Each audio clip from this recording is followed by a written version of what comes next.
Wherever we find ourselves, we get the impression that conflict is always part of us. Wherever we go, whatever we do, conflict has proven itself to be part of us. In every society you find yourself, there's some level of conflict that will play out. Right? And in the long run, it tries to more or less have an effect in society at large. Right? Now, the first point is that conflict is ubiquitous, like I rightly said. Like, as far as conflict is concerned, whatever we do, we think conflict to be part and parcel of our daily endeavors, our daily lives. Right? As far as our endeavors are concerned, conflict has always proven to be part of it. Right? But then what is conflict? Like, what is conflict? So as far as conflict is concerned, there are so many scholars who are giving their perspective as far as conflict unfolds, as far as conflict is concerned. How do you see conflict? These are more or less perspectives on conflict. Right? But from a layman perspective, someone would see a conflict as a mere disagreement. So in your workplace, you may observe certain disagreement, certain tension building up between colleagues in the workplace. Right? And someone would say, oh, I could feel a tension between you guys. What is happening? Is there a conflict going on? Right? So in certain books, in certain articles, in certain write-ups, you see some people begin to more or less compare or try to, in other words, use conflict or use disagreement in place of conflict. Because others have seen conflict as more or less a disagreement. So last year we had some conversation with some group of people, and I asked them, what do you see a conflict? How do you see conflict? He said, for me, conflict is just disagreement between two parties. Okay, that's good. So I said, what do you think? There were other colleagues around. They said, sometimes conflict do arise when there are certain goals that need to be met.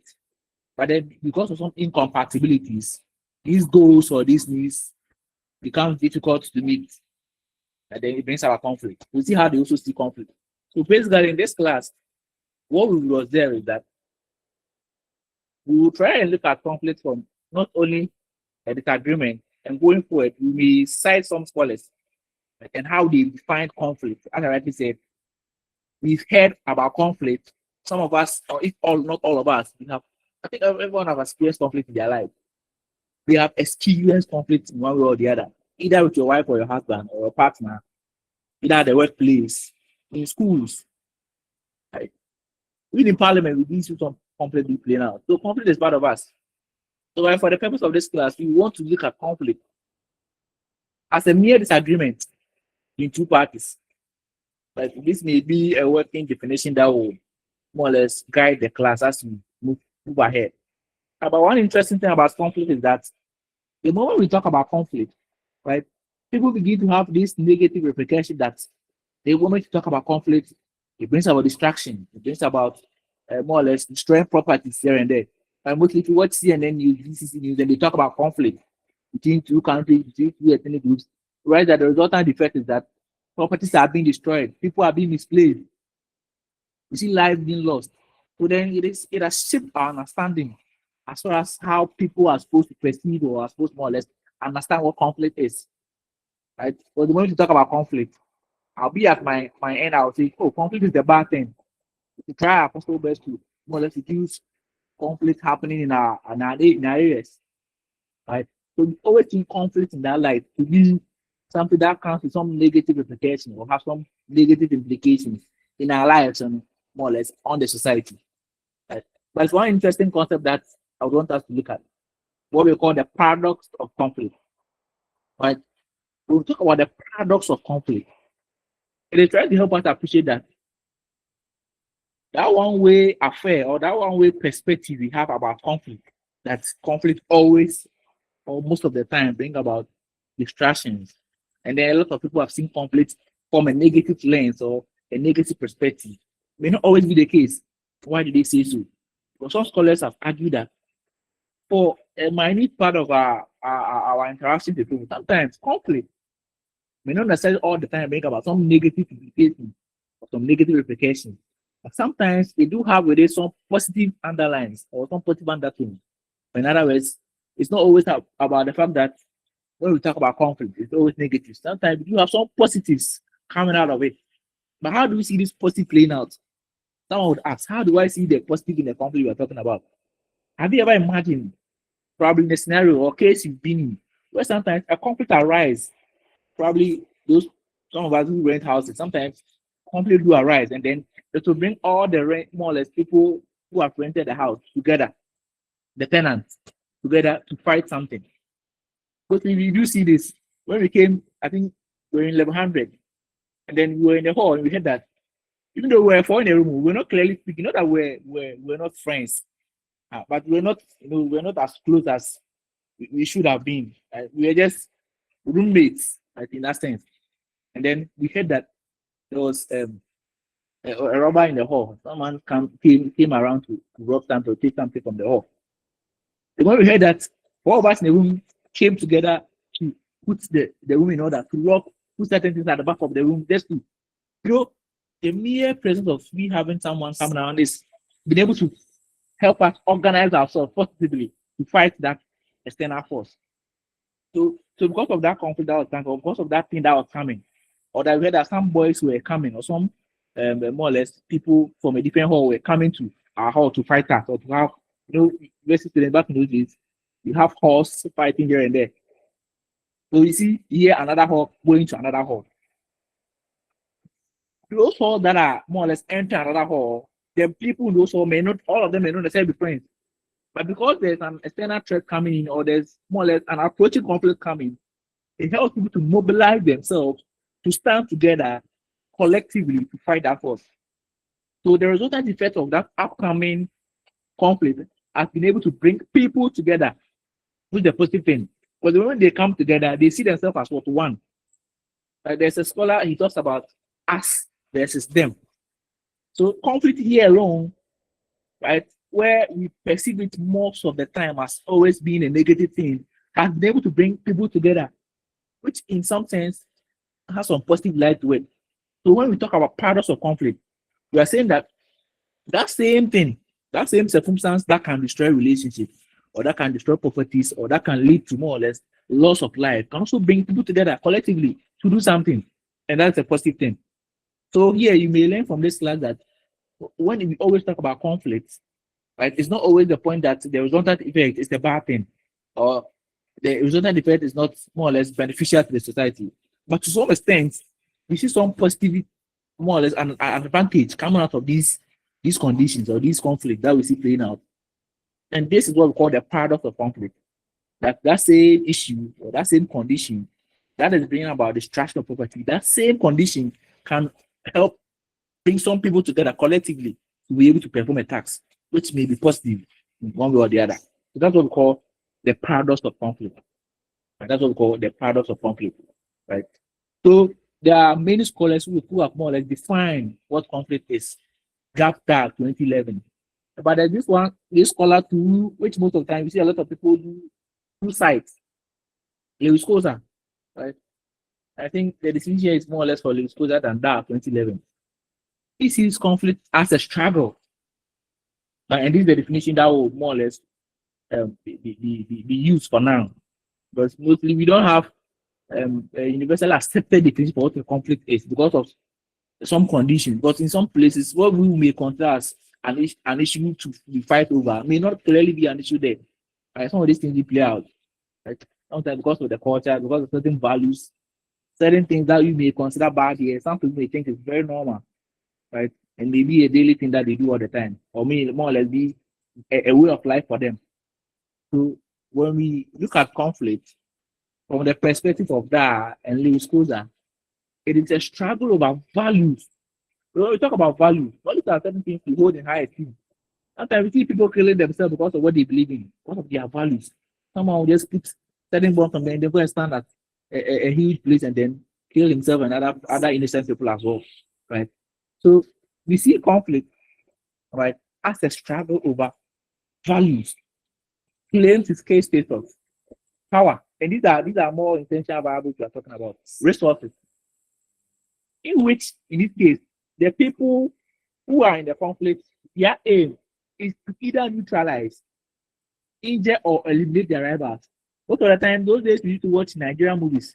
When two households, one mother here, another mother here, they are in conflict, and then they are fighting over. Sometimes we see they are fighting over a piece of land. This family is saying that they own that land. That family is saying that that is their land. You see that one family said, okay, they will go and consult Oracle or some pretty space somewhere. They will take a picture or something belong to the other party. They will take it to someone that deal with this person for me. And you see in this Nigerian movie, they will end up killing the person. Right? So what they are saying here is that the aim of these parties to the conflict, when I say the party to the conflict, I mean the people who are in the conflict, the people who have the issue, the people who are fighting here, they are the parties to the conflict. Their aim is to either injure you. When you are in a conflict somewhere, they say they will want to look around and take something and hit you with it. But that's the aim. The aim of any conflict that they want to make sure that they hurt you.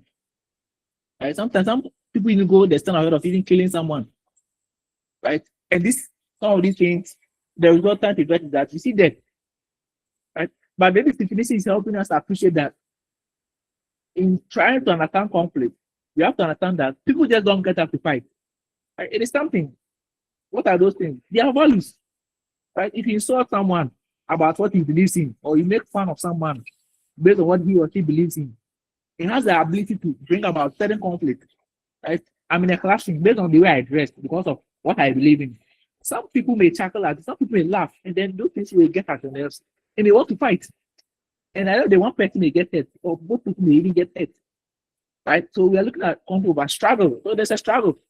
Struggle here means that if there are two people, that person is fighting, you're also fighting a person. So it's a struggle over what you believe in, over scarce status, over power. Right? So you don't we see our people in this country when there are elections, don't we see how we see people beating people fighting here and there? Just for power. Right? And that some people may leave the land in some 4 years to come. Also resources. But here we are looking at scarce resources. I know some of you may have some economic background. So when we talk about scarce resources, you know what we are talking about. Right? When the resources are scarce or they are scarce, whichever way you may want to pronounce it, it has the propensity to think about conflict. Right? You may be in a workplace, you may work with an organization or a company, and the resource that you need, it may be more or less like, let me take example, a paper clip. Paper clip, those times they used to clip papers. And then you are the department, and the whole department, you have just one paper clip, and that paper clip is with the general office. So you were going to more or less, you had some document, you needed to clip them for a meeting. But when you went there, they said a different department came for it. You went there, they said they are using it. You are like, I also need this paper clip to clip my document. So because the thing is scarce and you are all sharing it, sometimes you get mad. You may think whatever you are going to do is very important. You also think whatever they are also going to do or doing is also very important. And it may bring some level of conflict. This one will say something, say, what are you doing is very important. We are doing better job here. We are more or less bringing money to the company, and it brings about conflict. And just a mere paper clip that is scarce is able to bring people to fight.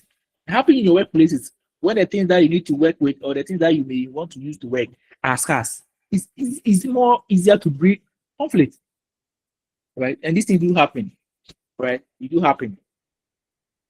So for the better part of this class, even though we try to more or less understand the nitty-gritties that comes along whenever we want to understand what conflict is, you may want to know the forms of conflict, because as I rightly said, most of the time, if you ask any student, when we say what a conflict is, the kind of definition they give, you say, oh, I see conflict as a disagreement between two people and two parties. Right? People are more or less arguing these two parties thing most of the time. Right? But it's interesting to know that you also have conflict with an individual. You may have conflict with yourself, but what they call the intrapersonal conflict. If there's a question, you let me know, right? Because the screen is full here, so I may not see if you raise your hand. So if you raise your hand, then you say I have a question. All right, thank you. So the first thing we look at here is what we call the intrapersonal conflict. The first time I heard about this, I was like, how do I have conflict with myself? Do I fight with myself physically? Or how does this one play out? When we say intrapersonal conflict, a lot of us, if not all of us, may have encountered this form of conflict, intrapersonal conflict. The conflict we have with ourselves. Do you remember a time in your life where you were going for an event, weddings? I know a lot of people like to attend some of these occasions, these weddings, right? Especially for the ladies. For the guys, we are not so much particular.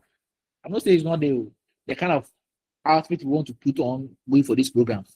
For some of us, when we get our white and our trout black and our shoe, we are good to go.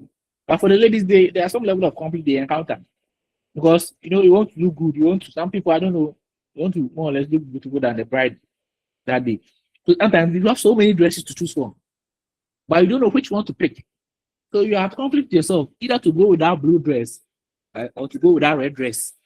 When these things do happen, you are torn between making certain decisions, the spot, right? So what happens is that you have conflict with yourself to either choose a red dress or a blue dress to an event. That can be an intrapersonal conflict.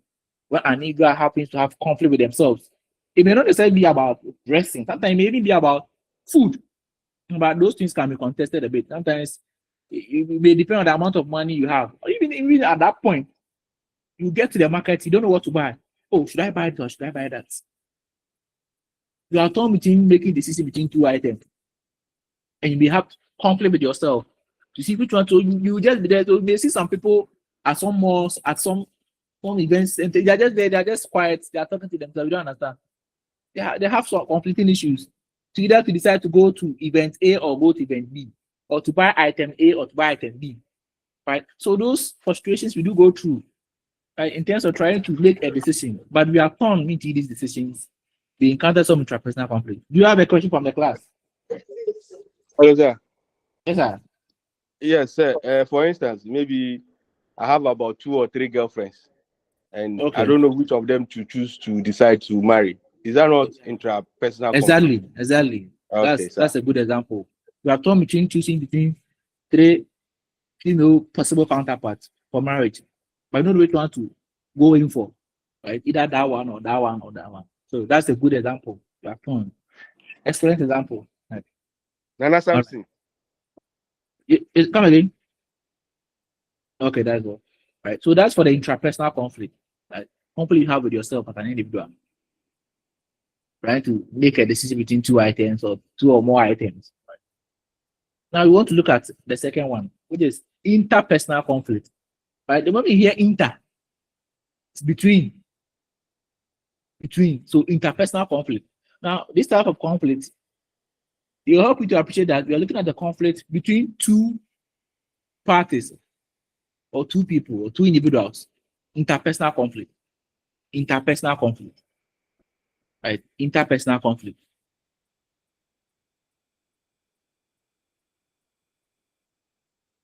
Hey, that's it. Sorry. Please a minute.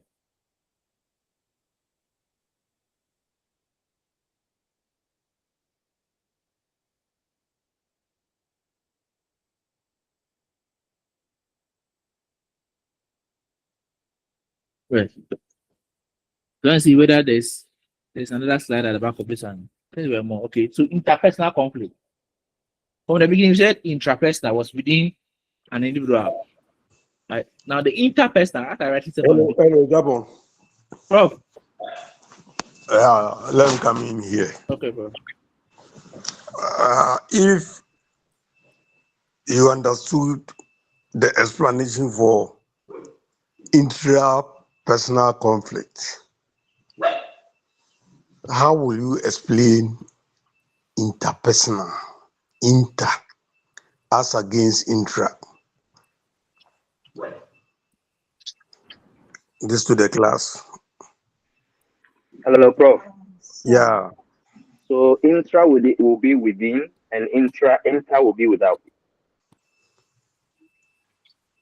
Without what? Without the individual. Inter will be without the individual and the intra within. But in terms of conflict, how would you explain interpersonal conflict to somebody who is trying to understand what conflict is? So that Hello, the Prof. inter would be between two or more people. Exactly. Between two people, not more. Okay. Between you and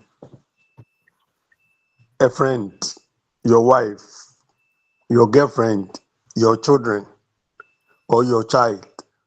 This is interpersonal conflict.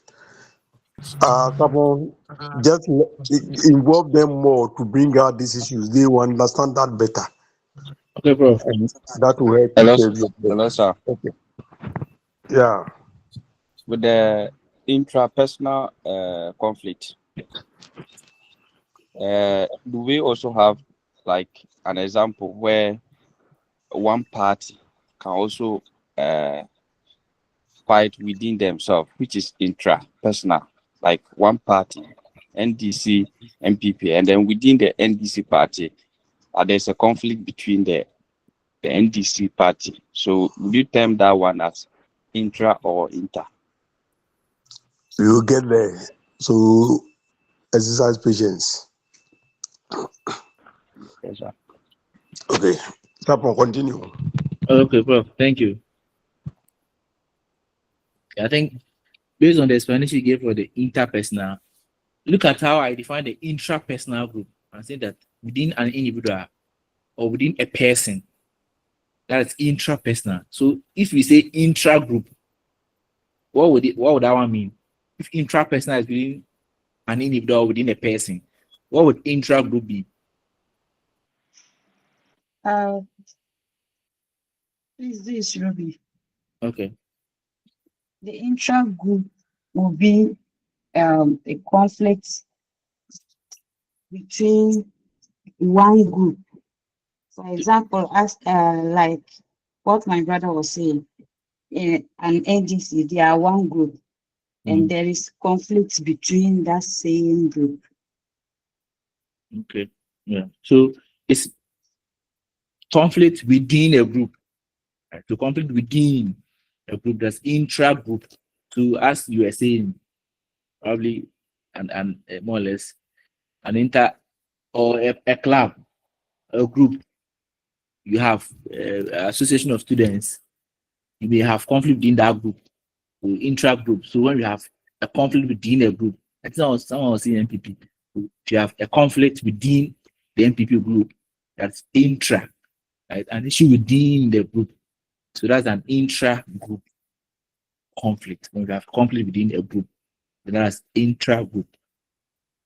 But if it is intra-national, Excuse me, before you continue, a classical example of this intra-conflict group is what's going on within MPP now. Their leadership struggles, selection of their presidential candidates, to the extent that they are signing a pact that we accept the outcome of the elections.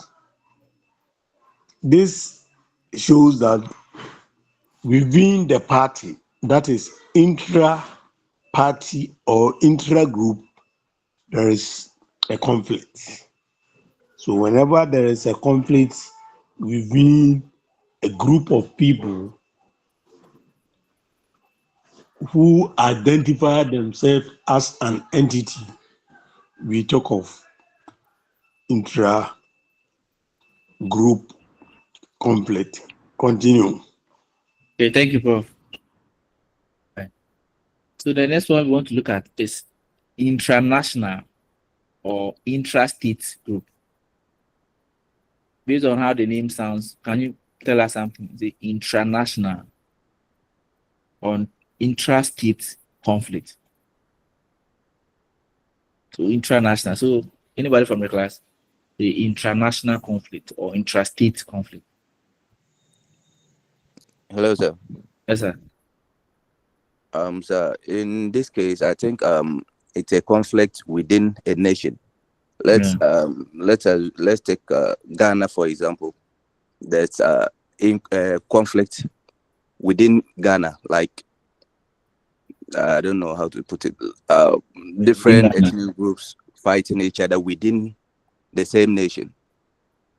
Yeah, like a conflict in a nation. So conflict within one nation. It's completely okay. Right. So I think the long-standing Boko conflict. Yes, can we say the Boko one? Can we Yes. use the Manfredi and the Kusasi as an Yes. example? Yes. That is All an right. intranational conflict, a conflict within one nation, because that is intranational or intrastate conflict. Right? And the final one will be international conflict. And what would that one be? The international conflict. So please, and I think this one too will be like, for example, Ukraine and then Russia conflict. That is between two nations So having a conflict conflict. Yes, please. Sir. Ukraine and Russia, okay, Ethiopia and Eritrea border dispute issues, up to all those things. So when we say international conflict, we are looking at conflict between what? Nations. Conflict between nations. Right. Any questions to this point? Any question? No, sir. Okay. So the next one we want to look at are the theories of conflict. See if I can share this one. The next one I want to look at are the theories of conflict. Right.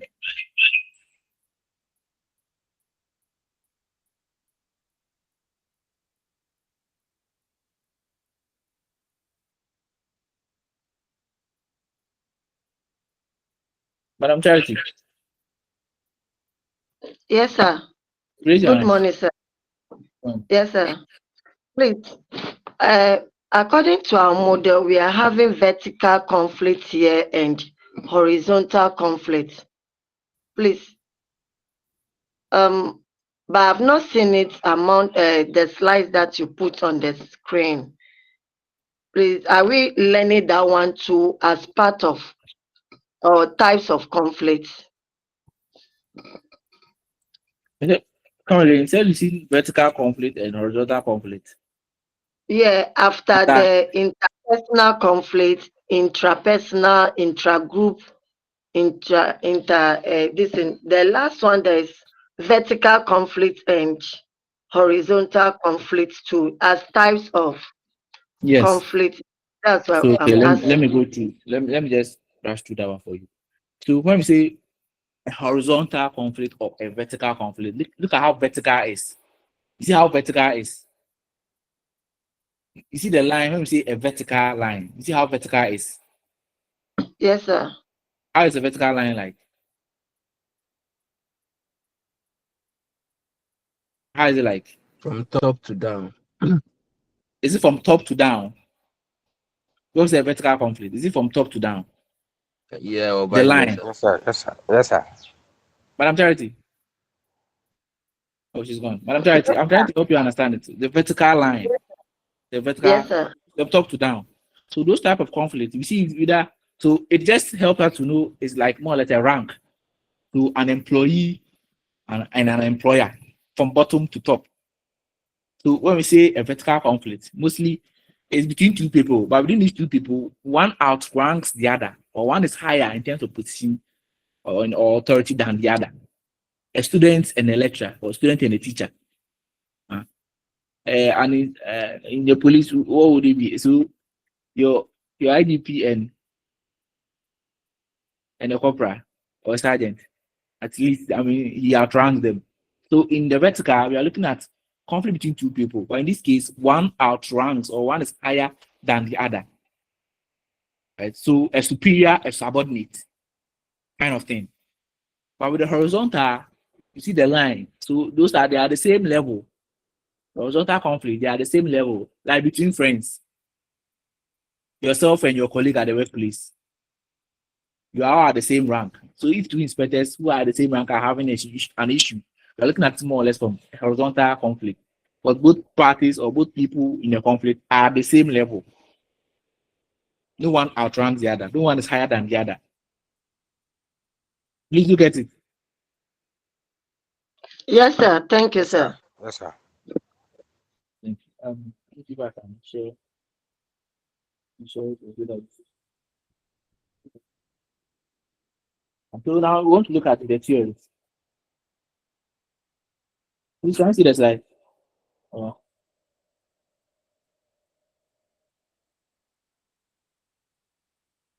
Please can you see the slide? Or you can't? There's nothing showing. Can see it. You can see it. Not yet. Nothing is showing. So. Nothing showing. So, but some of us can see it. It's showing. We Some of can us see it. can see it. And then maybe it's our network. Okay. I can also see it. It's showing now. It's showing now, sir. Showing Sir, now. now it's showing. Yes, sir. Right. So we want to look at theories of conflict. Right? When we say a theory is just any idea, right, that we use to explain any social event or any social happening. An idea that helps us as individuals to be able to explain why things happen or why things happen the way they happen. Just help us to explain and understand social phenomena. So in this context, we are trying to understand why conflict arises. What makes this conflict possible to happen? Why do they happen? Right. So these theories we have here would help us understand these conflict behaviors that with these patterns of behaviors where we see conflict playing out in our society. Right. The first one we have here is what we call the structural conflict theory. The structural conflict theory. The structural conflict theory. Has anybody heard about this theory before? The structural conflict theory. Or this is your first time? Or this all of us, this is our first time? All right, okay. I think this is our first time. Right. So when we look at the structural conflict theory, right, mostly under it, we have two. We have the radical and the liberal structuralism. Under the structural conflict theory, we have two major theories under them. We have the radical and the liberal structuralism. But what this structural conflict theory actually talks about is that it helps us to understand how conflict come about. For them, they say that, or they argue that conflict arises or conflict do come about based on the way society or organization are being structured. That's how they say conflict do come about. Or for them, that's how conflict arises in the society. They're saying that look at how our organizations, look at how society is structured, the hierarchies are supposed to go through. Sometimes in certain offices, if you are not within this rank, certain office you can't enter. If you are not within this level here, you can't go. So these kind of things, how society are being structured, or how the organization is being structured, helps or more or less serves as the breeding grounds for conflict to come about or for conflict to arise. That is their major argument for the structural conflict theory. So in simple terms, for them, conflict arises in society because of how society is structured, the structure of the society. Right? In structures, we may look at hierarchies, levels, ranks. Some of these things sometimes to some level brings about some inequalities. Take a cast back to your organization, the workplace. The police officers here, your center, the police office, prison officers, have there been a case where because of the structure or how the prison set up or how the police is being set up or how you mean your office is being set up, to some level it brings about inequalities that sometimes even bring about conflicts? Have you experienced such situation before? Where because of how your office is being structured, the person are supposed to report to, if you are supposed to do this, you're supposed to go through A, B, those kind of hierarchies. Based on those hierarchies, based on how your office or your organization is being structured, it makes it easier for conflict to arise. Has anybody experienced that before at your workplace? Any practical example where, based on how the system is in your workplace, it makes it easier for conflict to arise? Any police officer here? Any police officer, fire officer here, immigration? Security person here. Hello? Any security person here? Yes, sir. Yes. Or if you not think that, based on what I'm saying, sometimes looking at how your organization is, how your workplace is structured, it makes it easier to see so many qualities. Right? So it makes it easier for people to do certain things. And then some of these, yes, sir. Hello, sir. This is Anthony, sir. Mr. Anthony, Let's say, for what's instance, example? let's say, for instance, in a setup in immigration whereby your superior officer in constructing a duty roster thinks that he's in a relationship with one of the junior officers. So where it's due you to go, he or she will not put you there. They rather put the lady there because of the relationship they have. I think that is also a factor. That's okay. Yeah. Okay. I've been to the police station before a couple of times too. So I went to see one police officer. So sometimes sometimes I think we have a duty roster. Even within the structure of the organization, senior staff members as more or less they take higher than lower rank officers. But somehow we think that based on how it is structured, that is the idea that the ideal situation that senior staffers they take this amount lower ranked, but someone will be out there. But we do the same job.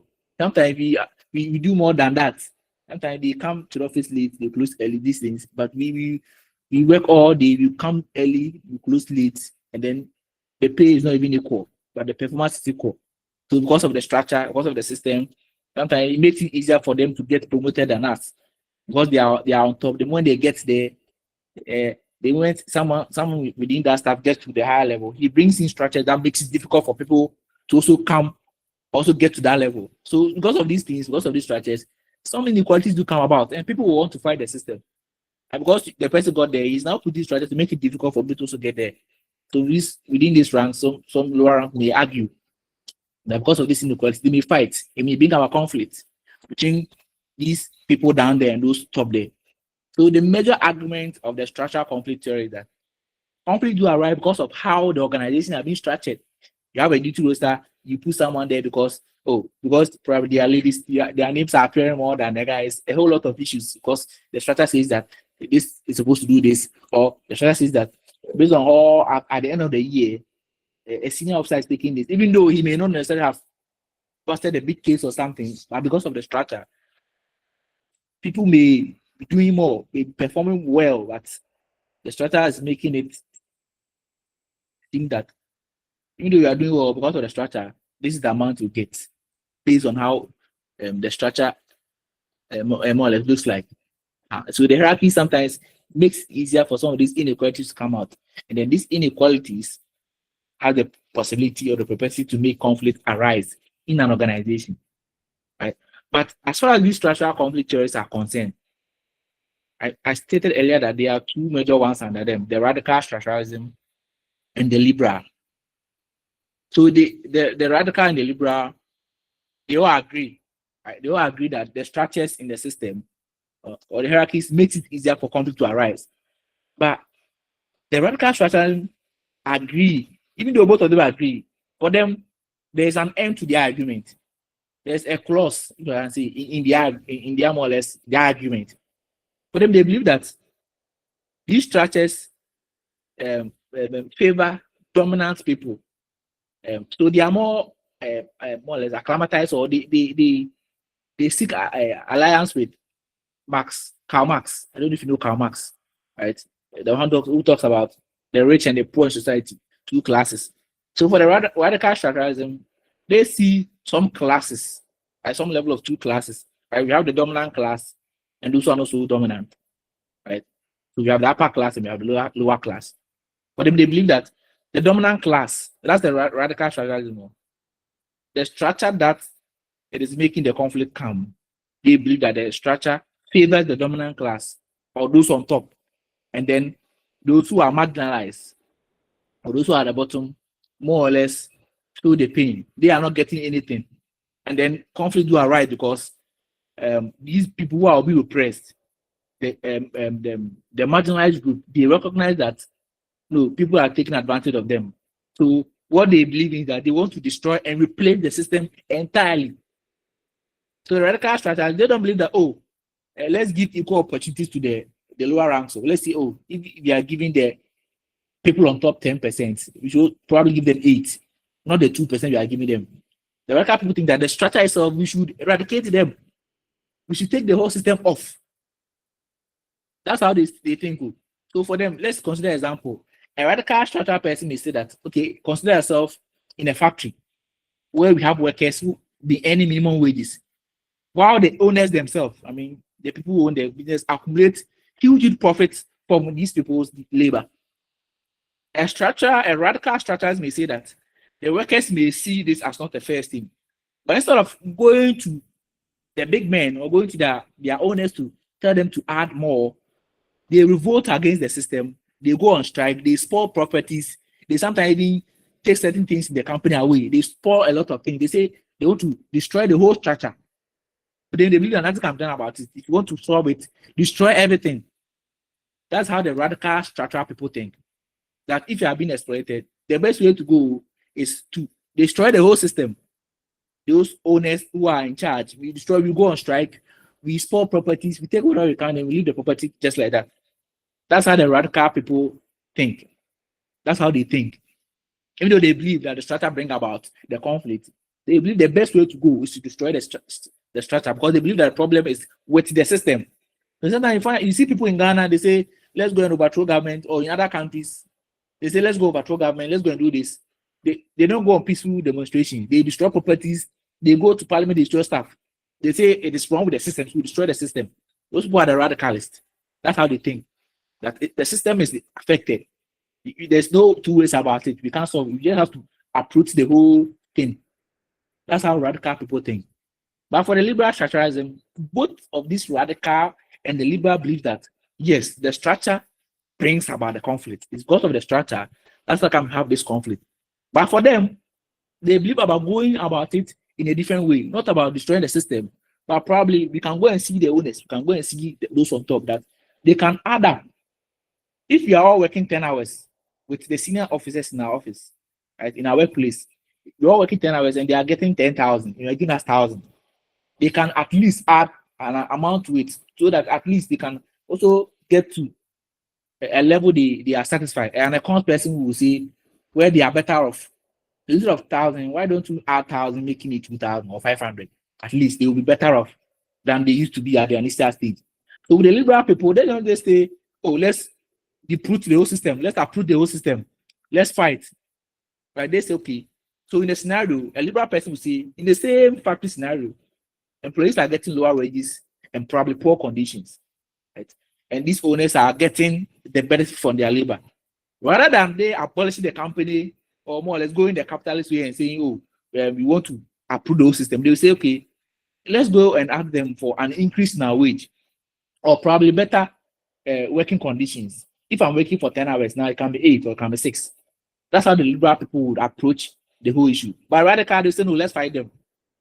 They are more or less cheating us. Or they are exploiting us. Let's fight them. That's what the radical person will say. But the liberal structure will say that we appreciate that the structure is the cause, but then let's approach it a different way. Let's go and talk to them. Let's have one-on-one conversation with them. They can add up better conditions here and there so that the workplace can more or less be conducive for each and everyone in that company. That's how they see it. So you see, looking at what we've talked about, the structural conflict, which has the idea that based on how society or organization are structured, think about conflict. They have two main ways each more or less agency to approach it. A radical person will say, approve the whole system, destroy the whole company, go on strike, take whatever you can, destroy the properties. Liberal will say, go and see them, talk to them, let them increase the wage if they can, let them give you a better working condition if they can, so that they can also get something, they'll be better off and they'll be more or less work in the organization. These are what they say for the first three theories.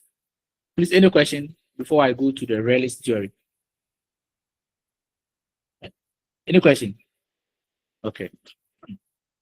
Bro, please, do you want to add up or I should continue? Oh, continue. Okay, bro. Okay. Now let's look at this interesting theory. We call it the realist theory. Realist. Call it the realist theory. Now, with the realist theory, this is how they also see conflict coming up. Or this is how they see how conflict plays out in the society.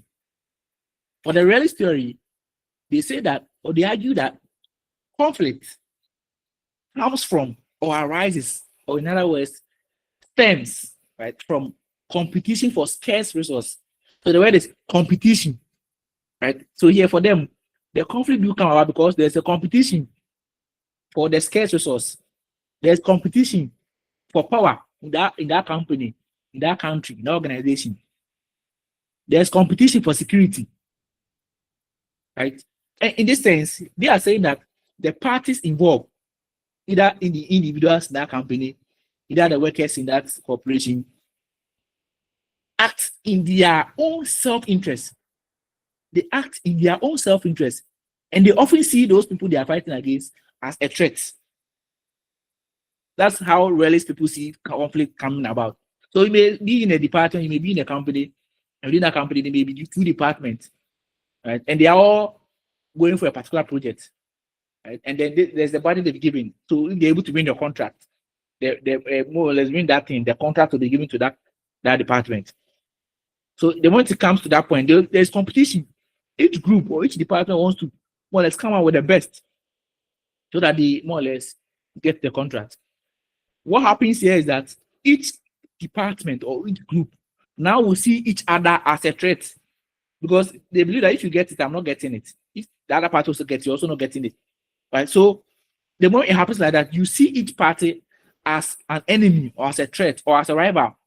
So certain times, certain informations, you may get an information which you can be more or less passed to the other department, but you say no, you give it to them because you see them as a threat, you see them as your opponent. But the moment you give them that information, they may more or less get the deal or get that package both parties are going for. So for the realist theories, for them, this conflict do come when there is competition for scarce resource for power. So we see this most of the time.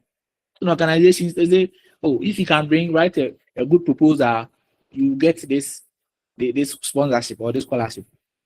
And if you know that, oh, probably these 2 people are qualified and they are all writing for it. The moment both parties see themselves as opponents, see themselves as a threat to them getting that more or less that opportunity or that package, and then so they act in their own self-interest. Whether anything they do it for themselves.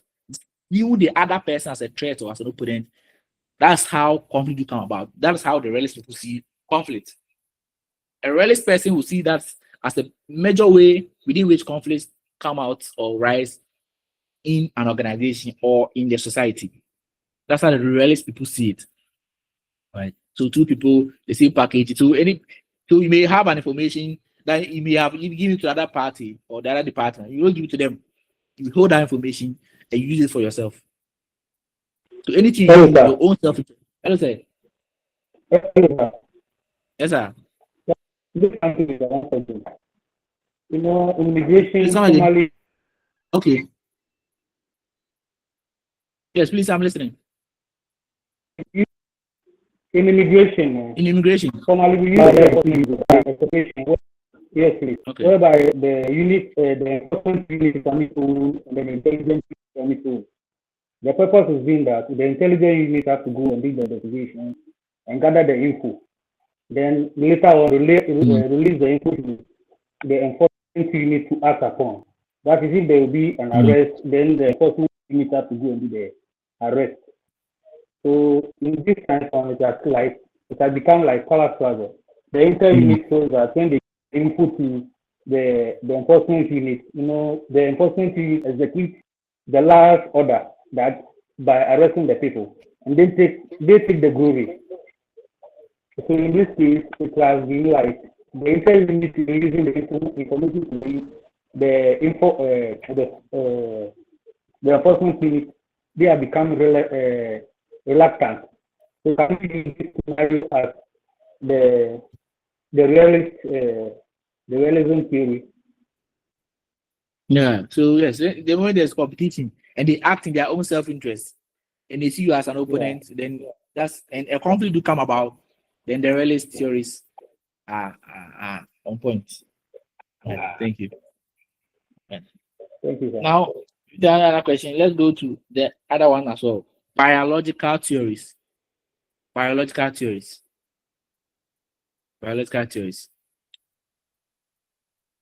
So with the biological theories, right, this is what they see.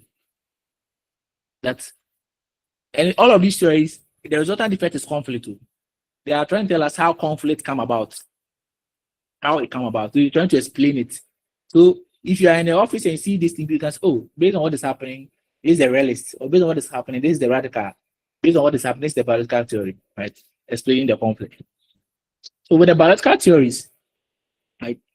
They argue that as human beings, right, we have an aggressive behavior in all of us, which is in our genes, right?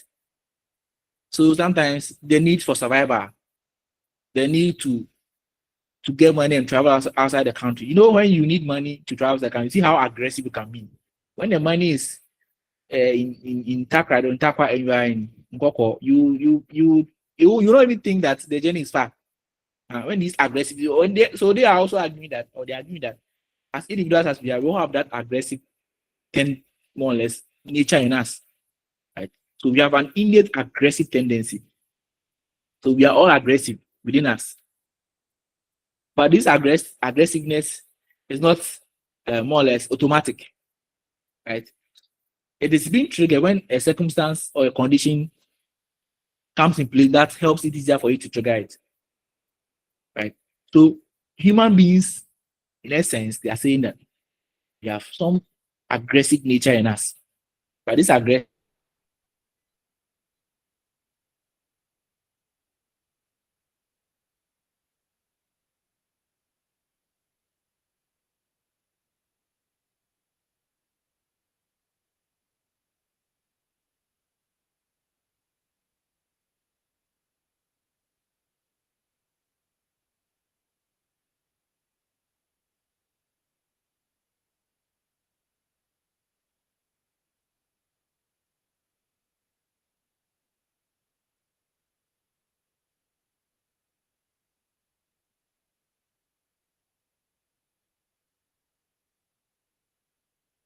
is working, you just talk like, hey, I never knew he speak. Those scenarios, you never knew someone could speak, or this guy is quiet, but then something happens and he gets out and he talks, harshly, and leaves. You think, hey, wow, right? So these things have the ability to bring about conflict.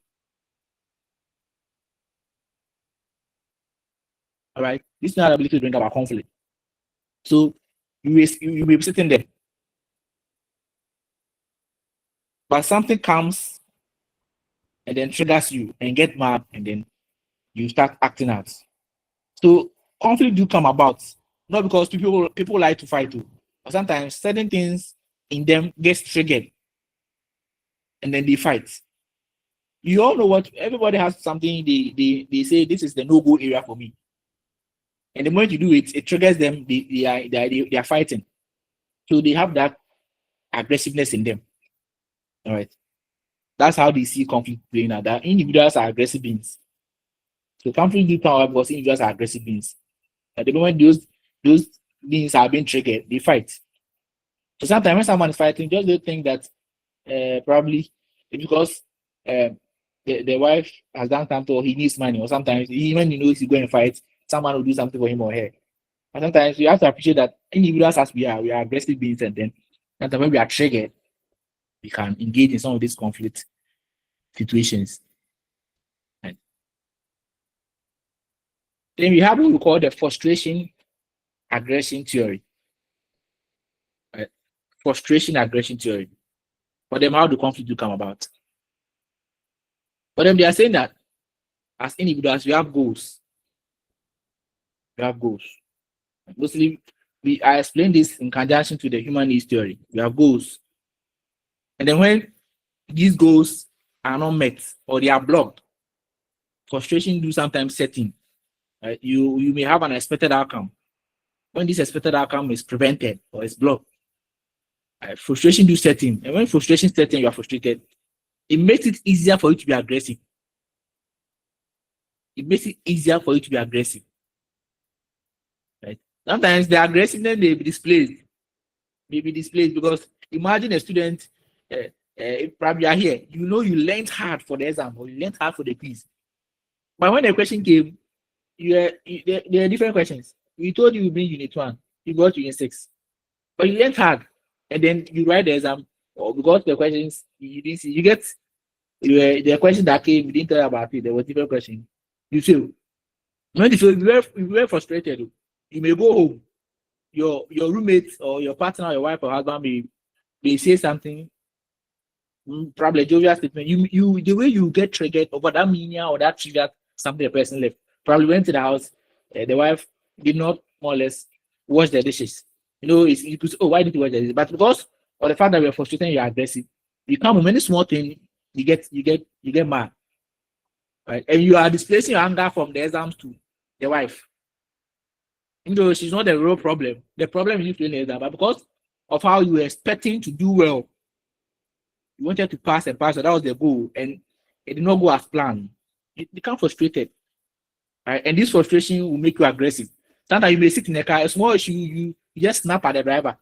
And the driver, any small place, you park and you go and you need to park and you buy water, you park and pass next you want to eat food. And to eat food in your house, work coming. So any small thing gets to you. And that's the frustration aggression theory. So sometimes when you pick a car or in a truck and someone easily gets aggressive and he's insulting people in the car and all that, you know that they are just aggressive people. Sometimes you went to meet someone for a particular money or for a particular project and did not go as planned. And now he gets frustrated, and this frustration makes him very aggressive. So any small thing that happens in the car, he gets mad. A mate gives him a change, and the money is given to him is very old. He gets mad. He just starts insulting anybody at all that comes this or it. So when you see people like that, and you appreciate the backstory, that oh, he went to that happens. Those who you went to the embassy for visa and was rejected. Those people who dare not try them, call them. Any small thing gets to them. So those are frustration, aggression, theory. Frustration, aggression theory. Right. Please what he is saying here is that when expectations are not met, this is very, very common. Get back to, I suppose at your level, most of you are married or in a relationship. The men, when you want to visit your wife, to push something, to settle something, and this is not met, aren't you frustrated? And this is a recipe for what? Conflicts. So almost always when expectations are not met, the least provocation can result into a conflict, which is very normal. You shouldn't forget this theory because it's very, very common with us and our daily activities, life and whatever. Likewise, the ladies, when the housekeeping money is not coming, they expect ABCD. You are not able to. And even in terms of sex, when you are not able to satisfy your woman, like she is expecting, and you don't take care, you slip, you may even receive a slap due to the frustration. So that is the frustration. Is it frustration regression? Frustration, aggression. Aggression, yes. Frustration, aggression theory. Okay, continue. Okay, thank you, Prof. So the next set of theories we want to look at is economic theories. Economic theories of conflict. This one, I'm sure, looking at the name, what do you think will cause the conflict? Economic theories of conflict. Somehow I'll be off, but I'll join you later. Okay, Prof. Looking at how the name goes. Economic theories of conflict. What do you think will be the cause of a conflict from an economic theory perspective? So scarce resources. Scarce resources. Scarce resources, yes. Okay. Sir, Yes, please, I don't say unfair distribution of resources. Unfair distribution of resources. Okay. So anything economic. Okay. Anyone else?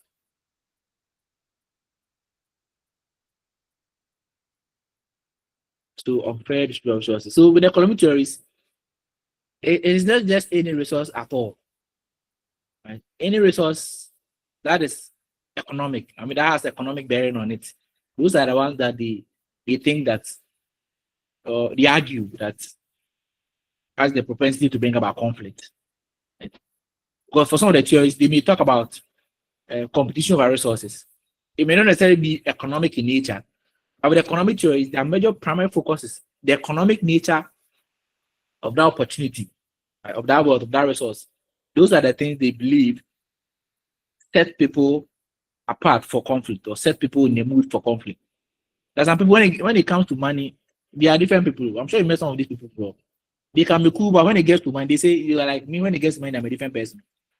Anything economic, they easily get aggressive. Anything economic, right? They fight over something that will bring them money. Shared water ball, so that they all share in the community. Say no, right? So for them, the core issue is the economic resource. So let's give an example. You are in a community, right, and you have two neighboring families fighting over access to a shared water because they are in a dry season, and that's why they are fighting. And everyone they see them, they insult each other and they go their way. In this scenario, the major issue here is the limited water, which is the economic one we are talking about, the economic resources here, which is actually leading to the arguments. It's not that the person just dislike the person. No, because of the limited water, which has what the economic resource. So any conflict that arises because the baseline to that conflict is that there's an economic resource somewhere, right? Or there's a resource somewhere, or there's a wealth somewhere, or there's an economic opportunity somewhere. And that opportunity, which has the economic bearing, is leading people to fight or leading people to argue. Then you could see that that's where the economic theories of conflict are coming in. So, but most of the time, you see most of the conflict come from the economic theory. Because the moment there's money involved, the discussion becomes very different. The argument becomes very different. Our level of a whole lot of things changes as far as these things are concerned. So these are the economic theories, right? Anything economic that has the propensity to more or less chart people in a particular direction, right? And that direction, in this sense, you're looking at it for more or less a conflict situation, a conflict behavior, right? Playing out. Then that's how the economic theories explain the conflict. I think we have the last four. Okay. The psychocultural theory. If you have a question, then you let us know, then we address it. Psychocultural theory. Psychocultural theory. Now, for these guys, the argument is very simple and straightforward. They say that conflict arises, or conflict do come about, right, from deeply rooted cultural identities. So it's deep. Deep here it is ingrained in the person. It's rooted in the person. They have long-standing beliefs in those things, right? And these things, right? And these cultural identities, shape how people perceive certain things. Right? So your cultural beliefs, your cultural identity, more or less, the cultural narratives shape how people see certain things, and those things has the ability to either bring conflict or not. So they make it seem like I'm coming from a particular ethnic group, so it is my people and them. So I give this example. Let's give this example. In a more multicultural workplace, I say multicultural, you have different ethnic groups or people from different backgrounds in that setup, right? In that organization, people from different ethnic backgrounds, different people, right? Some employees, right, from a different ethnic background may see their boss or their supervisor or their manager's feedback different from another individual from a different ethnic background. What do I mean by that? There are some ethnic groups, there are some people who believe that when you criticize them constructively, or when you more or less you speak to them directly in their face, sometimes the boss came to the office, you're supposed to put the book here, and he shout at you. Now, why did you put the book here? Why did you leave it at that table? Some people from some background, they think that it is okay. They deserve it. They didn't do it well. So if they have been shouted at or they've been criticized, they should take it as more or less a constructive criticism. It is fine. They shouldn't see it as more or less that they have been humiliated or disrespected. They should think that it is normal if you don't do it well. But there are people, they don't think like that. I don't mention any ethnic group. I don't mention. But some people, they believe at the moment, whatever they've done, you cannot shout at them in front of people. For them, it is pure humiliation. So that's how they see it. So based on how the kind of more or less belief they have based on the kind of background they are coming from. There's some people, you can't just look at them and say anything. But if you tell them anything at all, they think, oh, it's normal. Right? For them, that's how they've been taught. That's how they've been socialized. So if you come at them like that, they will not snap at you and insult you. They won't more or less say anything hurtful, or they won't take something and hit you with it. But there's some people also come from a different cultural background that based on how they were raised. Some of them, people are raised to stand for themselves. Speak for yourself. That if you don't speak for yourself, no one will speak for you. So some of them, they grow up very aggressive because of the aggressiveness. Not that they are just human beings are just purely aggressive, like what the earlier biological theories we're talking about. For them, the aggressiveness is based on the fact that probably how they were socialized, how they were trained growing up, what they were taught. So those things makes them either aggressive or not aggressive. So someone will become from a particular cultural background or a group, and because how they are raised, any small thing you say, a person gets mad because he thinks you are being disrespectful, you are relating him. Because that's how I was taught, that we don't speak to people in a particular way. Some people are even taught that if someone is texting you on WhatsApp, right, and he tests all caps, it means the person is shouting at you. You also have to shout back. But some people, based on where they are coming from, they are naturally very calm, down to earth people. They don't normally talk. Right? And that's how people think conflict will come about. That it's not the mere fact that it's about any economic resource, or people are just, human beings are just aggressive beings, or that there's a need that the person needs to show and the other person didn't get it, or that they're fighting by a resource. For them, the cultural identities, the cultural narrative, the beliefs, the custom that they have about themselves and about certain things about society shapes how they understand how people relate to them in the society.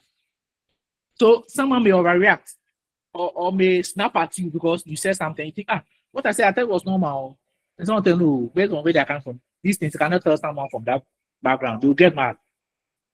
So they get mad because of what? Their cultural identities, their cultural narrative, their beliefs about certain things. Please, I hope you are following. There's agricultural theory, me. So you see how they argue. So they're about the cultural identity. Where I'm coming from, we don't do this. You can't take my pen and leave it there like that.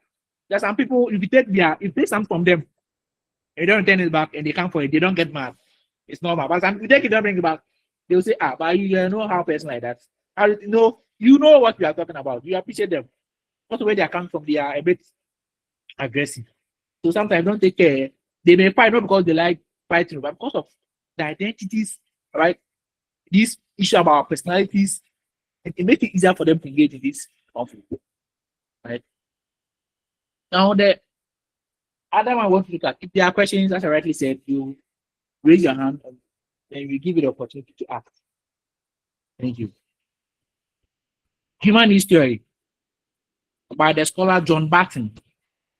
John Barton says that for someone to be aggressive, or for someone to fight, or someone to be, or to illustrate or demonstrate an aggressive behavior or a conflict behavior, first, the person have to have some needs. I'm sure we all have needs here.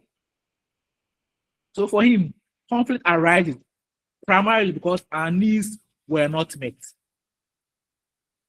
Your needs are not met.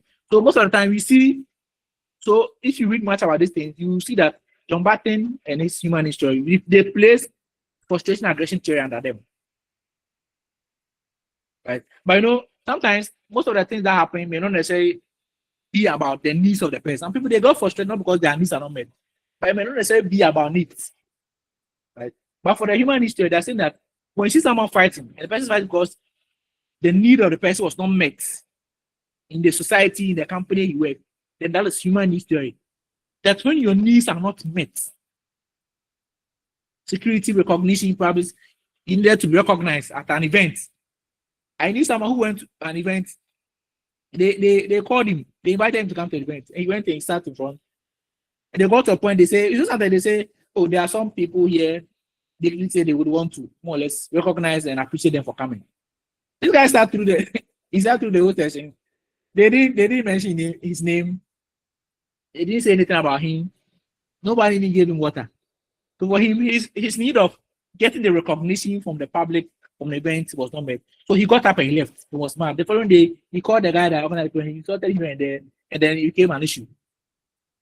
So when a conflict do arise because your needs are not met or are not satisfied, then if you see the resultant effect being we having a conflict with that person or with someone else or someone, then what is happening is what we call the human needs theory.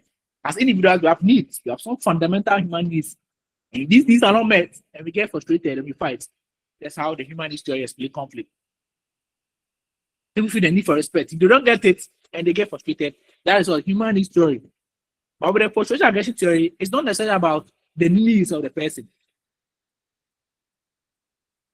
It can be anything at all. And if that thing gets you frustrated,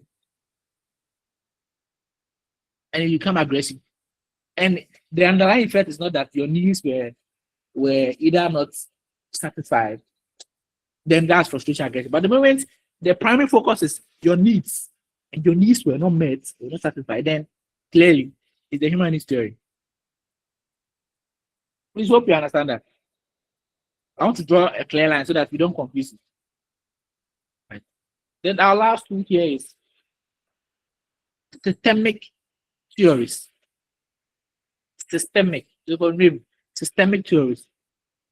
Based on that, what can you tell me? When we say systemic theories of conflict, how do you understand it? I want to engage you small. The systemic theories of conflict. How do you understand it? Hello, are you here? Yeah, yes, sir. Hello? Yes, sir. Yes, sir, we are here. Yes. The systemic theory, so systemic theories of conflict. How would you understand it? I want to engage you. Whether sometimes people will be sleeping. You won't hear. So systemic theories of conflict. How would you understand it?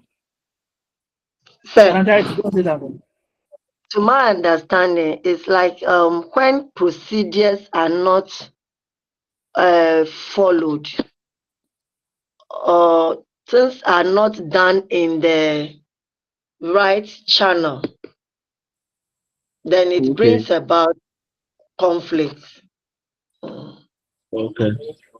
Can you give us an example, if it's possible? Give us an example. You say for a layman to understand. Give us an example. Maybe I may say at my workplace. Okay. Maybe there is something bothering you. We have laid down procedures to channel your grievances to the authority. But maybe instead of you passing through your station officer, then your station officer too passes through the district commander before getting to maybe the divisional commander or the regional commander. You just get up, bypass your station officer or your senior in a rank, then straight to your district commander to lodge that grievances. It brings about conflict because your station officer will say, I'm the one in charge of you there. Why this problem? You couldn't lodge it to me. You rather go straight to my boss that me to he's under. You have gone to that person to lodge that dispute without his consent. Now that station officer too will be called for questioning. That why this your subordinate is making this complaint. What have you done about it? Then you also say, he's not aware of what you are talking about. Then this whole thing will bring about conflict. Okay. Okay, thank you. So thank you for coming in. Any other person? I would like to also say something small. And I'll use our major two political parties to make the analysis. I would say because the NDC used a very systemic theory properly, they were able to come into power. And looking at what is happening in the MPP now, because their systemic theory are not going well. You can now see conflict intra them, conflict in within them. So I will say their systemic theory is not working. That is why it is resulting into intra conflict amongst them. But when you come to the NDC side, because their systemic theory is working for them, you can see clearly that things are going well for them and things are getting better for them. That's my little explanation. Okay. Okay. Thank you. Hello, Right. sir. So, hello. Yes, sir. Hello. Yeah, this is something. Yes, sir. So this Okay, can good also afternoon. be seen. This can also be seen from where during the version of the Chief Justice, whereby both minority representatives and then the majority representatives, they were laid down procedures to follow. They due to one of the reasons minority were not able to follow the system. That creates a chaos and leading to a conflict. That's my first explanation, sir. Thank you, sir. Thank you very much. Right. So when we say I've heard all the commentaries from the class, and that's a good one.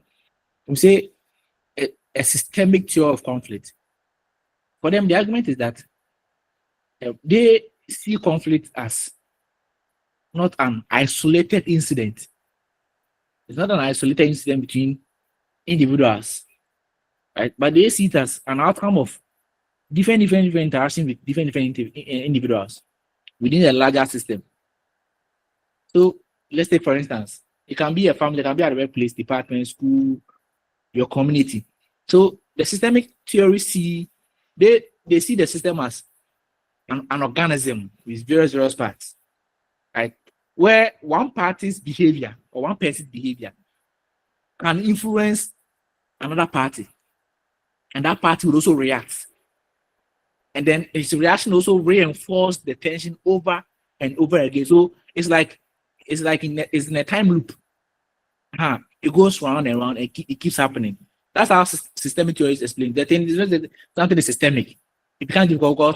The thing, the way it started, this one response, it comes back, it go, it comes back, it go, it comes back. So let me give you an example so that you understand the systemic theories. That the cause of conflict is not an isolated act. It's not caused by one individual alone. One person may start it, and another person will respond. When that person responds, other parties also around may also be affected. So based on what the initial person started and the second person responded, the other parties may also react based on how the second person responded, either to avoid or interject, or they would want to also more or less come in and talk about the issue. So this is an example.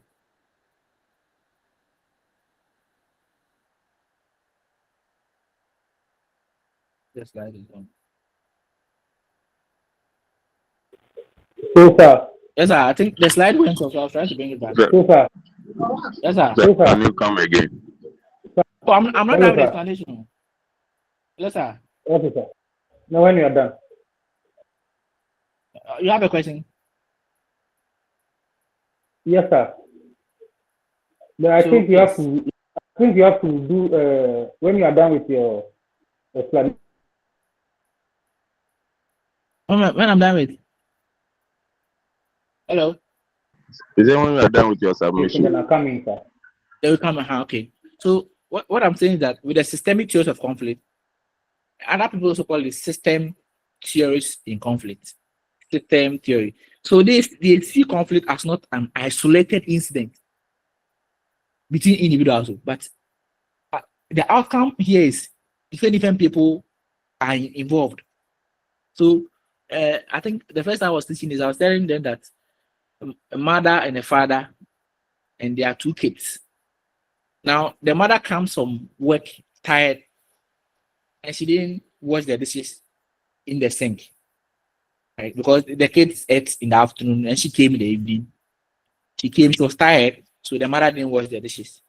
Now the father comes home, he sees that the dishes are not being washed, and he starts to talk about why the wife has left the mess.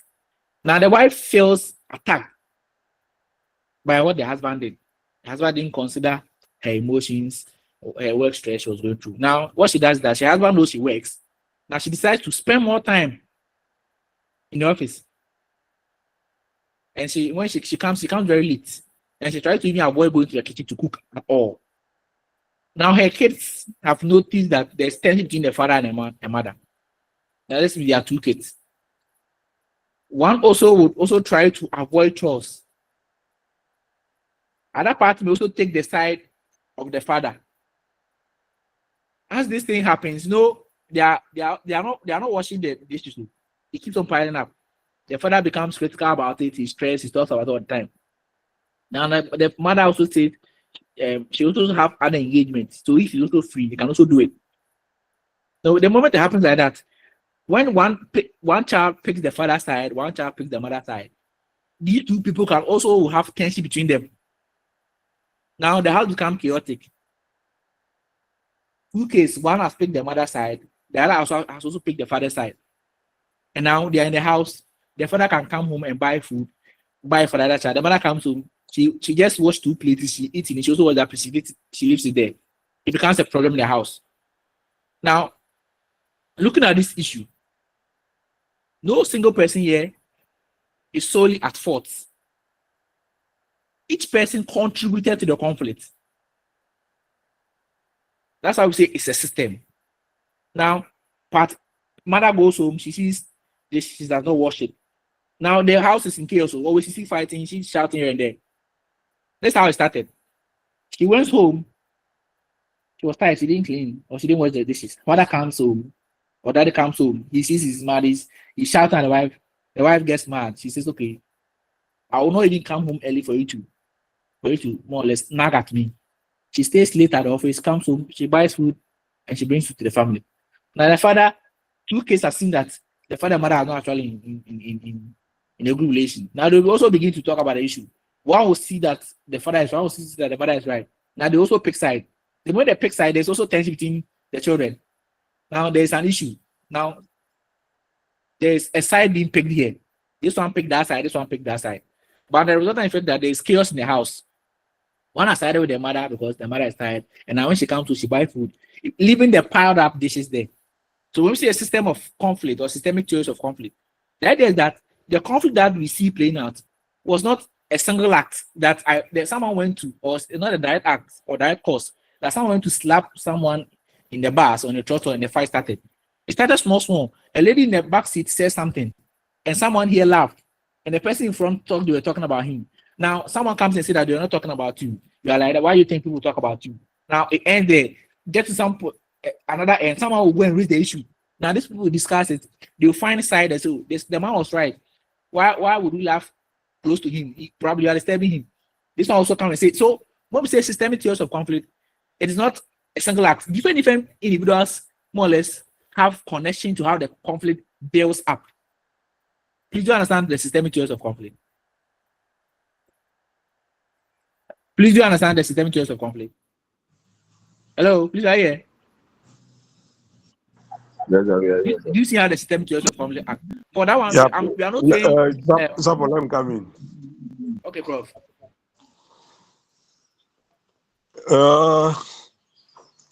Sorry for this late submission on the activities of the class. Who is the course rep or class rep?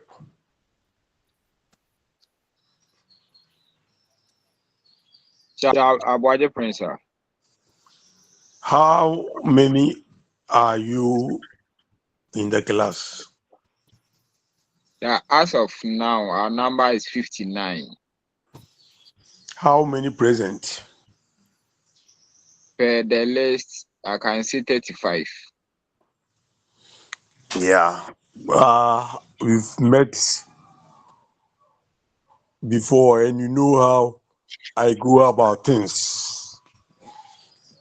I don't entertain absenteeism because with all that we've done today, if we are supposed to be 50 and 35 are present, the remaining 15, do they expect us to go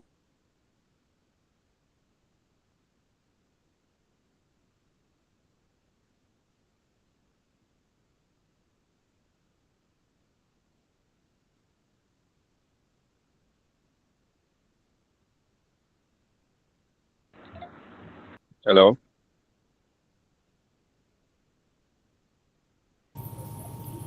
Hello, Prof. I think Prof, I think probably it's the network. So let me wrap up on the and so that when Prof comes, he'll continue.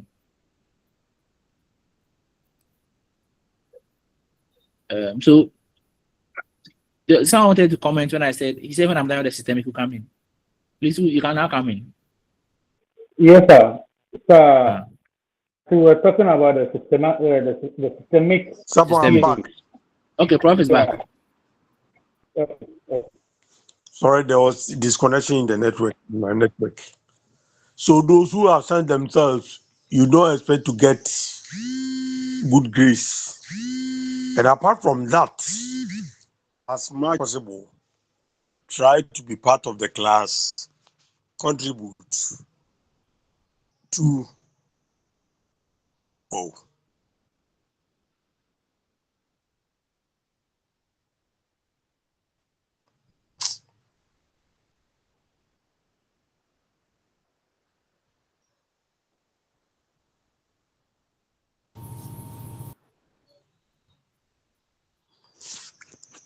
contribute to the discussions.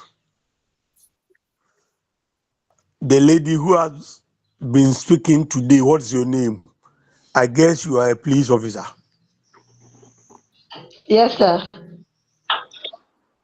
What's your name? Charity, sir. Charity. Yes, sir. I normally recognize those who speak and they become known to me. Not that they are my friends, but I know them by their contributions. So Charity, keep it up. Thank you. I've known you to. Yeah, let's get to the systemic theory. When we talk of a system, as someone rightly said, it's just like an organism with different parts, and each part is supposed to function in a particular way for smooth operation of the whole system. So the moment there is a failure from one quarters, the whole system is affected. Like Charity's example, let's take the police as an organization. They have lines of authority, a way they are supposed to communicate, a way they are supposed to function. If we don't observe things as it's supposed to be, definitely there will be conflict. Like a junior officer bypassing the station officer, district commander, and moving straight to the divisional commander, definitely there will be a problem. And using Sapon's example, the moment the family, as a system, as an organization, the nuclear family, husband, wife, children, they have their specific roles they are supposed to play. So if any of the units or individuals within the family, they fail to perform their roles or to function as they are expected to function for the smooth operation of the family, definitely there will be a conflict. Maybe children are supposed to wash dishes, women are to prepare food, fathers housekeeping. There are certain arrangements for the whole system to work amicably. But the moment one fails to function as expected of it or refuse to play its role, then the conflict will raise its ugly head. Maybe the mother may not exercise restraint, attack the children for not washing the dishes. Father will jump in to defend the children, and this may cause a problem between father and mother or husband and wife. So before we can show Jack, the whole family is in chaos. This can best explain the systemic theory. Somebody was raising questions. What is your question now? If there is a need for me to come in, yes. If not, then I say bye-bye. Someone, have you finished for the day? But it's left with this one, then we'll do courses and the measures, and then we are done. Can we finish today or we have to meet tomorrow? Oh, we can finish today. The ones left are just points. Okay. But I'm saying bye-bye to you. Okay. Continue with them. We've left with about 20 minutes. Bye-bye. Okay. Okay, sir. Mr. Fatton, sir. Okay, sir. Okay, sir. Yes, sir. I come back to my subject, sir. I was saying that under which of the theories can we put the example I made concerning the parliament as a unit, whereby there are rules and rules to play, but one does not go by the rules, will lead to chaos or conflict. Which of the theories can we put this? One does not go by the rules of the unit, yes, or the step down procedure to follow. Like in the example I gave concerning the vetting of the Chief Justice. I gave an example. Or should I go over the example again? So can you just summarize the example in a few seconds? No, Sapo, let's refer back to the one who is speaking. What do you think will be the perfect description? Or where would that fall? Where do you think it will fall? Sir, it will fall under the systemic theory. Why? I was thinking it will fall under it was per your explanation, and you are saying the laid down rules in the parliament. I think it's supposed to fall under the systemic theory because every rules have to be followed. Okay, any other?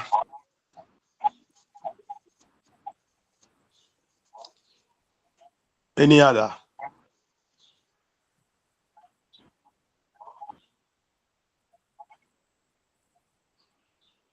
To the whole class, any other?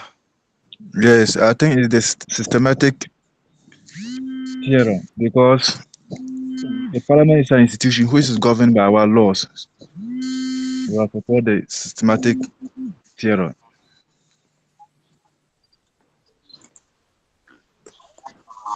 Yeah, Sapon, what do you say to this?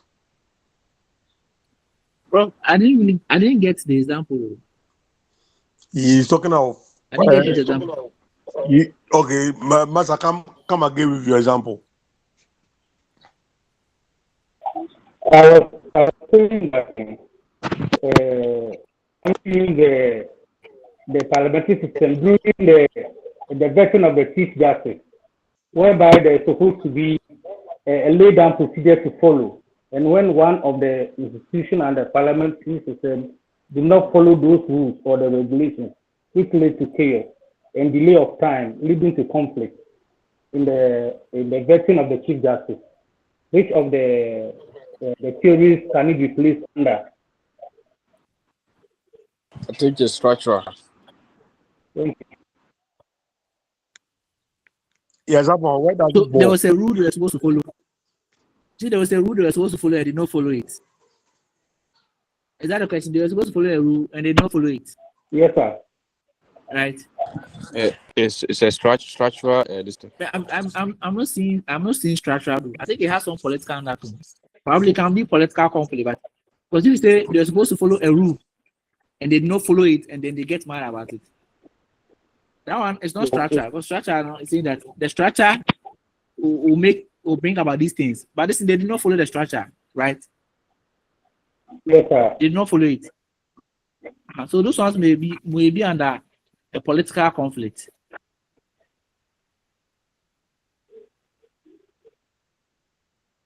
Right? So when we have government structures they're not supposed to follow, they didn't follow. So those may be under political conflict. I'm not seeing it in any of the theories discussed. Yes, sir. So we want to look at the last one, but you can read about political conflict too.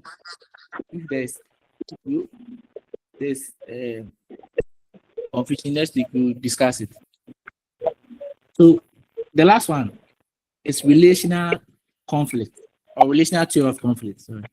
Relational theory of conflict. With these people, this is how they tell us conflict come about. They say that conflict do come about or emerges or arises primarily from the nature and the history of the relationship between the parties involved.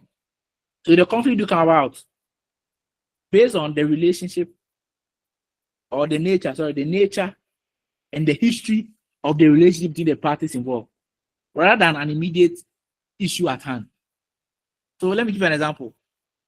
Consider we have two neighbors, right? We have two neighbors, Mr. Edu and Mr. Kofi, Mr. Edu and Mr. Kofi. Now, these people live in the same area, right? Most of the time, they see themselves, they greet casually, they leave, they greet casually, they leave. So at one time, Mr. Kofi, right, went to Mr. Edu's house to borrow his lawnmower for the weekend. Right? So he went to Mr. Edu's house, he borrowed Mr. Edu's lawnmower for the weekend, he returned it. But when he returned it, the mower was damaged. The blade side of the mower was damaged. He did not he didn't tell Mr. Edu that, oh, it's damaged, so tomorrow I'll come for it and go and repair it. Or he did not even replace it before bringing it. He just brought the thing damaged to him like that. Now, Mr. Edu felt that, he felt disrespected. Because you come for my thing, you bring it back and it is spoiled, you don't repair it. But he didn't say anything. He was quiet about it. But then the moment that thing happened, he kept his distance from Mr. Kofi, who borrowed the lawnmower from him. Normally when he sees him, he tries to even avoid talking to him. Now, some few months ago, Mr. Kofi begins to build an extension to his house. He wants to extend his house so that he can leave more or less rent some of his room to students who are on campus. But look at how their houses is. His house is close to Mr. Edu's house. But he builds and it more or less it crosses his side of the plot and he gets to the lane of Mr. Edu. Now he meets Mr. Edu and he tells him that, oh, whilst we are building, we forgot to the thing had to extend to your end.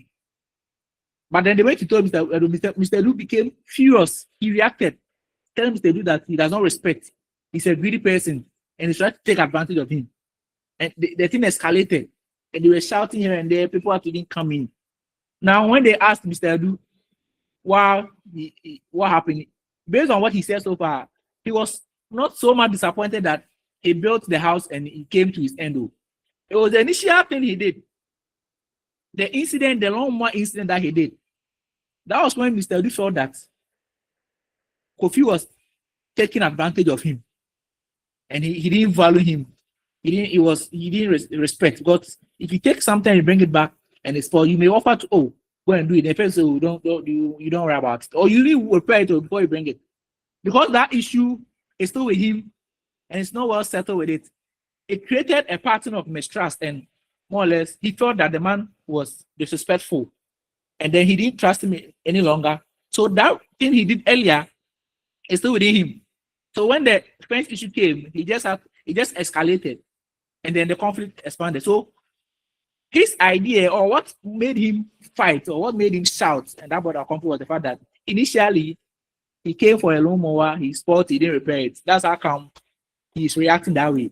So the relationship says that sometimes people may argue, they may be friends, so they may argue on something, and if the argument is not based on the immediate effect or the immediate cause, but based on an earlier thing that someone did, and that has triggered him on that trivial issue to escalate or to fight.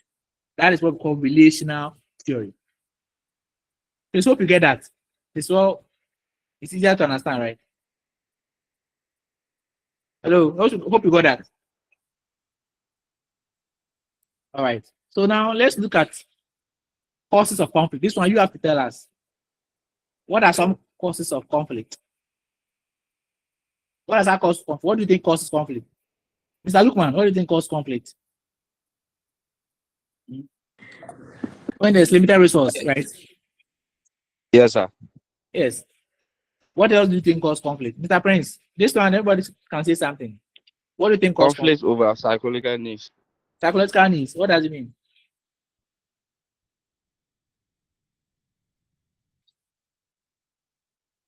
We come over psychological needs, like, oh, you're all part of the class. Like the power of love and affection. Okay. Like denial of affection, like denial of love. Affection and love. Denial. Yes. Yeah, yes, sir. But in denial love, you'll be aggressive, you fight. So what other causes of conflict?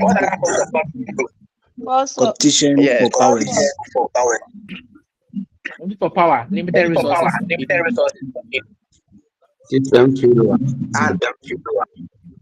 And unfair distribution of resources. Unfair distribution of resources. Yes. What else? You think are cause of conflict? So you know these are causes Communication. Communication. Yes. Poor communication. Yes. And cause conflict. Poor communication. Yes. What else? Hello, sir. Right. Yes, sir. Hello, sir. Discrimination can also lead to Yes, conflict. sir, Discrimination. Discrimination can also lead to conflict. Yes, Yeah. please. Yes, that's true. Discrimination can also lead to conflict. Because when I feel I'm being discriminated against, that's what mostly happens to the blacks in America. They fight. So they feel like the police officer sees me and I'm a black person, and then they more or less profile me to be a criminal at that spot. So sometimes it will bring up, but that's almost they fight back, right? But before they are being discriminated against, right? Yes. So we've done well. So now finally, let's be looking at how to ask the class. How do we then combat conflict when it comes? Now that conflict arises, how do we combat them? How do we fight conflict? How do we resolve conflict? Measures to resolve conflict. How do we do that? And one is what they call this through negotiation. Negotiation. When you sit with the person one-on-one. No third party. What else? Mediation. Mediation. Yeah, so mediation first, you bring in a third party who happens to be the mediator who would assist in resolving it. What else? Compromise. Compromise. Okay, compromise too. Those ones they are one of the styles. So when we get there, we look at that. You have to compromise so that the conflict will resolve. Okay, what else? Someone said something. Arbitration. Yes, arbitration. What is arbitration? How do we do arbitration?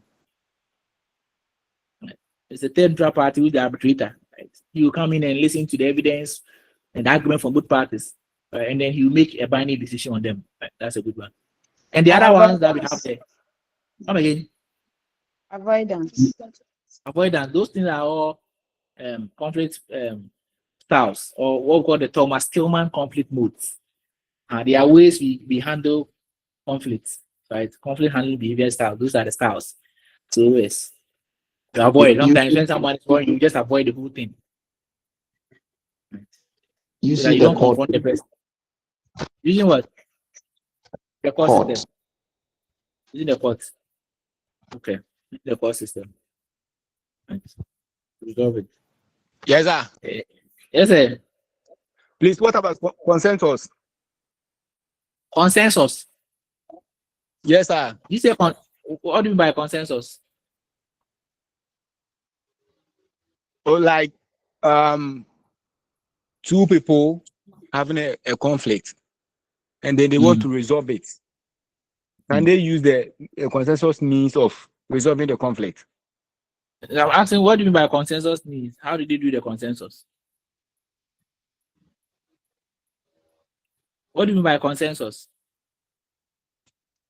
Like they They what? hello. Yes, sir. I'm listening. Yes, sir. Like two people. Yeah. They have to sit down and it's a form of negotiation. So you are talking about negotiation. Okay. Yes, please. While they are negotiating, to establish the consensus body. Okay. Right. So then you need to actually take us deeper into negotiation, the types of negotiation, and all of those things. Why the rationale for negotiation? Why do we do negotiation? And the final one is what we want to look at is the terminologies in some of these things, like conflict management, conflict resolution, conflict transformation, peace building. Has anybody here been on peace building or peacekeeping? Sorry, mission before? Do you have any officer who has been to peacekeeping? These are concepts here. So when we say managing conflict, what does it mean? Conflict management. We say, oh, there's a conflict, you want to manage them. But first, I want to ask, which one comes first? Is it conflict management, conflict resolution, or conflict transformation? Which one comes first? Hello, conflict management comes first to me. Okay. Because Now, what as soon one as for you? and then conflict resolution. Okay. Then finally, conflict transformation. Okay. So when we say conflict management, what is conflict management? To the class, we say we want to manage the conflict.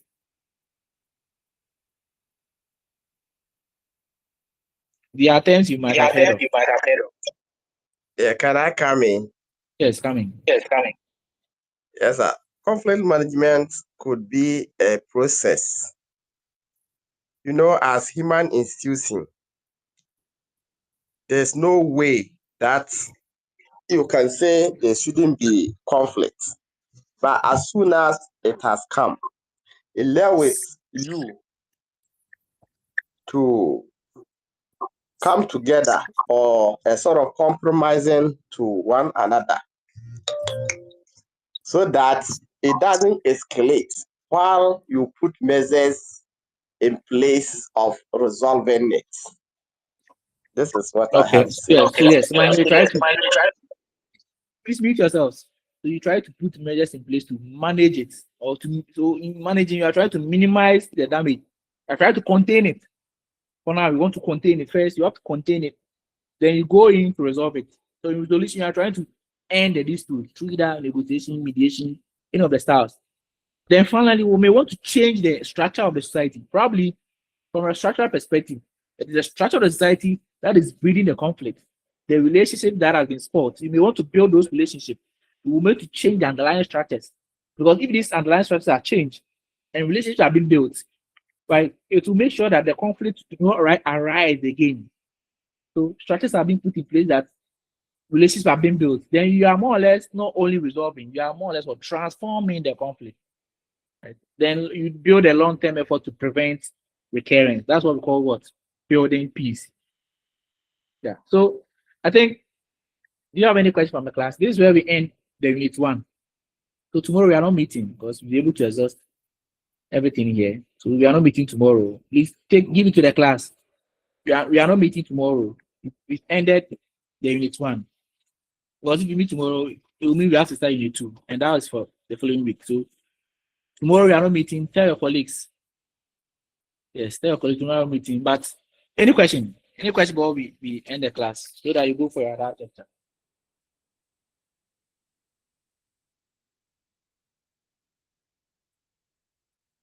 Right. If there are no questions, any announcement from the course rep?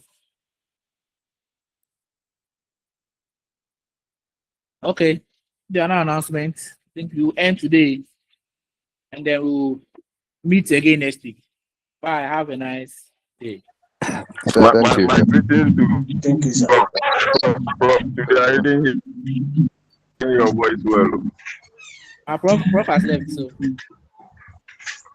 next week you hear from. Prof is on. Oh, my Mr. Yes, sir. Safo, please send my well wishes and greetings to Prof. Okay, sir. Thank you very much, sir.